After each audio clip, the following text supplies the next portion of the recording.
Hello students, welcome to our YouTube channel BM Booster Classes. আজি আমি এই ভিডিঅ'ত তোমালোকক ক্লাছ 8 ৰ শংকৰদেৱ বিদ্যানিকেতনৰ চেপ্টাৰ 2 অনুশীলনী 2C কৰাই আছো আৰু তাৰ আজি 12 নম্বৰ অংকটো কৰাবলৈ আছো। তেন্তে বলা আজি ভিডিঅ'লৈ আগবাঢ়ো।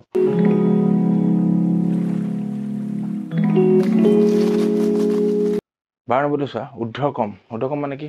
সৰুৰ পৰা ডাঙৰলৈ। অৰ্ধক্ৰম মানে ডাঙৰ পৰা সৰুলৈ। ওকে, ঊৰ্ধ্বক্ৰমত থকা তিনিটা ক্ৰমিক পূৰ্ণ সংখ্যাক ঊৰ্ধ্বক্ৰমত থকা তিনিটা ক্ৰমিক পূৰ্ণ সংখ্যা কি? 0 ৰ পৰা অসীমলৈ। এতিয়া আমি 0 টো নধৰো, ইয়াত 1 ৰ পৰা ধৰিম। সাপোজ 1 2 3। আগৰ ভিডিঅ'বিলাক যদি মই চাই মই তাত এইটো বুজাইছিলো, তো আকৌ নতুনকৈ বুজাই দিম। এইকেইটা হ'ল কি? ক্ৰমিক পূৰ্ণ সংখ্যা, সৰুৰ পৰা ঊৰ্ধ্বক্ৰমত থকা, সৰুৰ পৰা ডাঙৰলৈ। হ'ল এইটো এক্সাম্পলৰ বাবে এইখিনি অংক কৰিম আমি। আৰু ক্ৰমে ইহঁতক 5 4 আৰু 3 ৰে পূৰণ কৰিলে 5 4 আৰু 3 ৰে পূৰণ কৰিব দিছে। যি সংখ্যাকেইটা পোৱা গ'ল সিহঁতৰ সমষ্টি মানে যোগফল 142 হলে পূৰ্ণ সংখ্যাকেইটা নিৰ্ণয় কৰা। যোগফলটো কিমান বুলি কৈছে? 142 সমষ্টি। পূৰ্ণ সংখ্যাকেইটা ওলোৱা বুলি কৈছে। এতিয়া এই গোটেইখিনি এইটো সেট আৰু এইটো সেট আমাক দিয়া আছে। এইটো জাস্ট মই নিজে ধৰি লৈছো, যেহেতু কৈছে ঊৰ্ধ্বক্ৰমত থকা ক্ৰমিক পূৰ্ণ সংখ্যা। এনেই ৰিয়েলিটি চাব গ'লে এইকেইটা হয়, কিন্তু এইকেইটা আমিতো ইয়াত ডাইৰেক্ট পাতি ল'ব নোৱাৰো। আমি ইয়াত কেনেকৈ কৰিম? দুটা চলকযুক্ত ৰৈখিক সমীকৰণ যিহেতু x হিচাপে ধৰি লওঁ। এতিয়া আমি যদি ফাৰ্ষ্ট ক্ৰমিক পূৰ্ণ সংখ্যাটো x হিচাপে ধৰো, x হ'ল, তেন্তে আমি ছেকেণ্ডটো কেনেকৈ ৰিপ্ৰেজেন্ট কৰিম? এতিয়া চোৱা, 1 ৰ লগত কি যোগ কৰিলে 2 পাওঁ? 1। এতিয়া যিহেতু আমি 1 টো কি ধৰিছো? x বুলি ধৰিছো, তেন্তে x ৰ লগতো 1 এটা যোগ কৰিলে 2 নাপাম নে? তোমাৰ চোৱা, গঠনটো চোৱা কেনেকৈ কৰিম। x মানে কি? এনে ৰিয়েলিটিত 1 টো আমি কি বুলি ধৰিছো ইয়াত? x। এতিয়া 1 ৰ লগত কি যোগ কৰিলে 2 পাওঁ? 1। এতিয়া x টো কি? 1, সেইকাৰণে x টো পাতিলো। এইটো মানে x মানে 1, 1 ৰ লগত 1 যোগ কৰিছো মানে 2। এইটো ইয়াৰ গঠন। এতিয়া আকৌ ইয়াত যদি পাতো x plus 2, এতিয়া x মানে কি? 1, 1 ৰ লগত 2 প্লাছ কৰিলে 3 হ'ব। এইকেইটা আমি ইয়াত পাতিবৰ কাৰণে গঠন বনাই ললো। এতিয়া আমি মেথছলৈ আহিম। বুজি পাইছা? আমি 1 টো x বুলি ধৰি ললো, ধৰো ক্ৰমিক সংখ্যাকেইটা x। আনটো এতিয়া ক্ৰমিক বুলি কৈছে যেতিয়া একেলগ হ'ব লাগিব, এটাৰ পিছত এটা। 1 হলে পিছতো 2 হ'ব লাগিব, তাৰপিছতো 3। সেইকাৰণে আমি ফাৰ্ষ্টত যদি x ধৰিলো, তাৰপিছতো কেনেকৈ পাওঁ? এনেই x যোগ কৰি পাওঁ, সেইকাৰণে x যোগ কৰি দিছো। তাৰপিছতো কেনেকৈ পাওঁ? 2 যোগ কৰি দিছো। 1 ৰ লগত 1 যোগ কৰিলে 2 পাওঁ, 1 ৰ লগত আকৌ 2 যোগ কৰিলে 3 পাওঁ। সেইটোৱে দেখাইছো। ইয়াত মাত্ৰ এটাই চেঞ্জ হৈ আছে যে x টো।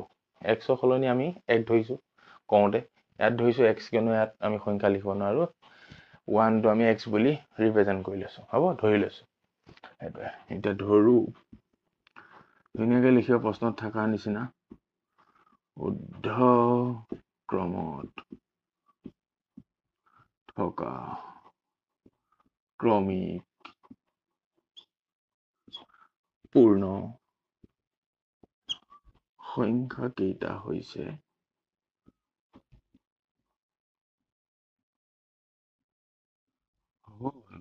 হ'ব কি কি? x, x plus 1, x plus 2। ঠিক আছে, এইখিনিলৈ বুজি পালা? এতিয়া প্ৰশ্ন মতে পাতিম। প্ৰশ্ন মতে বহুত সৰু অংক, ধুনীয়াকৈ ওলাব। প্ৰশ্ন মতে চোৱা কি কৈছিল আমাক। এতিয়া আমি এইকেইটা বাদ দিলো। এইকেইটা ক্ৰমে কিহে পূৰণ কৰিব দিছে? 5 4 আৰু 3 ৰে পূৰণ কৰি দিব দিছে। প্ৰথমটোক 5 ৰে, দ্বিতীয়টোক 4 ৰে, তৃতীয়টোক 3 ৰে পূৰণ কৰি দিওঁ। প্ৰথমটোক 5 ৰে কৰিলে 5 পূৰণ x 5x, দ্বিতীয়টোক 4 ৰে কৰিলে x plus 1, হয়, বান্ধনি দিছো। তৃতীয়টোক কৰিলে 3x plus 2। ফাৰ্ষ্ট আমাক ক'লে যে পূৰণ কৰি দিয়া। আকৌ প্ৰশ্নটো তলত দি দিছো, চাই লোৱা। পূৰণ কৰি দিলোঁ।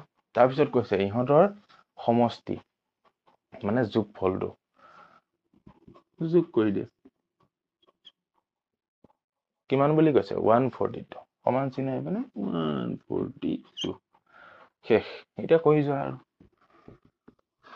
5x এতিয়া 4টো এনেকে যেতিয়া ব্ৰেকেটৰ ভিতৰত থাকিব কোনো দুটা সংখ্যা বাহিৰত থকাটোৱে পূৰণ কৰিলে ফাৰ্ষ্টে প্ৰথমটোক তাৰপিছত যোগ চিন পাতি আকৌ দ্বিতীয়টো এইটোৱে দুইটাকে পূৰণ হ'ব দেই। বহুতে ফাৰ্ষ্টটোক কৰি থৈ দিয়া এনেকে নহ'ব দুইটাকে কৰিব লাগিব plus 4 × x 4x plus 4 × 1 4 plus এইটো একেটাই 3 পূৰণ x 3x plus 3 × 2 6 equal 142 direct চোৱা x কেইটা আছে x ৰ ভেলু কেইটা এক সাইড কৰি ল'বা 5x plus 4x plus 3x বাকি সংখ্যা কি আছে 4 আৰু 6 4 6 কিমান যোগ কৰি দিছো 10 142 এটা আমি x ৰ ভ্যালু কিটা যোগ কৰি চাও 5 6 7 8 9 10 11 12 12x এতিয়া একে খাইতে কৰি দিছো যোগ কৰিলো পাতিলো এই 10টো আমি খিপিনে লৈ গলে যোগৰ আছে খিপিনে ললে বিয়োগৰ হৈ যাব 142 10 12x ইকুৱেল 142 পৰা 10 গলে 132 এতিয়া x টো ইয়াত ৰাখি 12 টো খিপিনে লৈ গলে পূৰণ হৈ আছে খিপিনে গলে হৰণ হৈ যাব 132 divided by 12 বাকিখিনি ইয়াতে কৰি দিছো মই এতিয়া হেটো খাই আকৌ পাতি লৈছো x ইকুৱেল 132 divided by 12 হৰণটো চোৱা সহজ হৰণ 12 এতিয়া দুটা সংখ্যা আছে দুটা সংখ্যাক হৰণ কৰিবা 12 13 কেবাৰ যাব এবাৰ 12 13 পৰা 12 গলে 1 দুইটো নামি আহিল 12 12 কেবাৰ এবাৰ কাহানী শেষ কেবাৰ গল x ইকুৱেল 11 এতিয়া চোৱা x ইকুৱেল কিমান পাই গলো 11 এটো পাই গলো এটাকে লিখিবা যে এটাকে ক্ৰমিক পূৰ্ণ সংখ্যা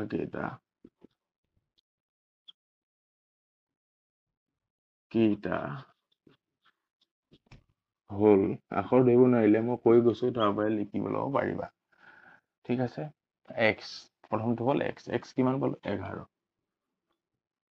কমা দুই নম্বৰটো কি আছিল x + 1 x + 1 x ৰ ভ্যালু কিমান পালো 11 11 + 1 ইকুৱেল 12 তাৰ পিছৰটো x + 2 x + 2 কিমান হ'ব গৈ x ৰ ভ্যালু 11 11 + 2 ইকুৱেল 13 হল না কিমান পালো এটা 11 12, 13 হয় নহয় পূৰ্ণ সংখ্যা 1 0 পৰা অসীমলৈ পূৰ্ণ সংখ্যা আৰু ক্ৰমিক হয় নহয় তাকো ঊৰ্ধ্বক্ৰম মানে সৰুৰ পৰা ডাঙৰলৈ গৈছে নাই 11 তাৰপিছত 12 তাৰপিছত 13 সৰুৰ পৰা ডাঙৰলৈ আৰু ক্ৰমিক এটাৰ পিছত এটা 11 পিছত 12 আহে 12 পিছত 13 আহে হল এনসাৰটো এইটো ঠিক আছে ধুনীয়া অংক এটা মই এনে পাতি দিছে এটো নাপাতিবা এই তলতে শেষ কৰি দিবা পাতি দেই আকৌ লিখি দিবা এটা ক্ৰমিক সংখ্যা কেইটা হল 11 12 13 থেংক ইউ ঠিক আছে 12 নম্বৰ এখনতে শেষ আজিলৈ ভিডিঅ'টো ইমানতে সামৰি মাৰিছো নেক্সট ভিডিঅ আহিব তোমাৰ লগতে কালিলৈ এটা কিমান হৈছে আমাৰ 12 নম্বৰ 13 নম্বৰ কাম নেক্সট ভিডিঅ'ত তেতিয়ালৈকে থেংক ইউ সো মাচ